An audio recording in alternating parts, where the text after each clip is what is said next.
Hello students, नमस्कार। कैसे आप सब? आशा है कि आप सब अच्छे होंगे। Central idea of the poem the dust of snow bye Robert Frost. ये सेंट्रल आइडिया है, केंद्रीय भाव कक्षा 10 एनसीईआरटी की जो बुक है उसके लिए central idea dust of snow का बाय रॉबर्ट फ्रॉस्ट के द्वारा ये कंपोज्ड पोएम है। तो चलिए शुरू करते हैं वीडियो को। The poem dust of snow has been composed by Robert Frost.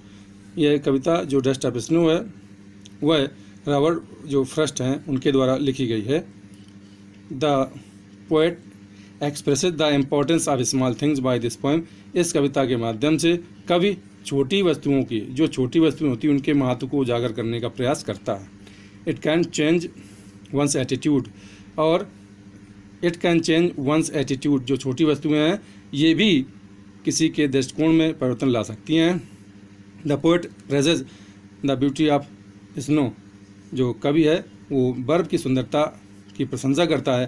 According to the poet, when the crow shook the hemlock tree and after it the dust of snow fell on the poet, at this his sadness mood changes into happiness. कवि कहता है कि इस कविता के अनुसार कवि कहता है, अकॉर्डिंग टू द पोएट, कवि के अनुसार, when the crow shook the hemlock tree, कवि उदास होकर के एक हेमलॉक ट्री के नीचे खड़ा हुआ था। एक हेमलॉक ट्री मतलब होता है कोई जहरीला पौधा, विषैला पौधा, उसके नीचे खड़ा हुआ था और बर्फ को देख रहा था।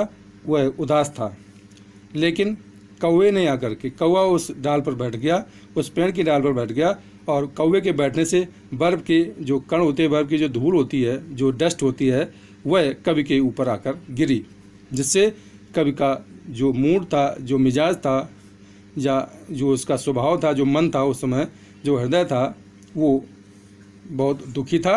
और इस बर्फ के गिरने से उसका हृदय बिल्कुल चेंज हो जाता है, बिल्कुल ही बदल जाता है।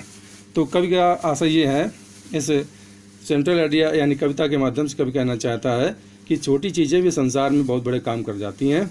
जिस तरह से कवि का जो मूड था, जो स्वभाव मिजाज था उस समय, उसके या जो उसके हृदय की जो वेदना थी, उस बर्फ़ के टुकड़े ने, या बर्फ़ की जो धूल थी जो उसके ऊपर हेमलॉक ट्री से गिरी थी कौवे के बैठने पर, उसको कम कर दिया, अर्थात उसके दुख को खुशी में या हैप्पीनेस में परिवर्तन कर दिया।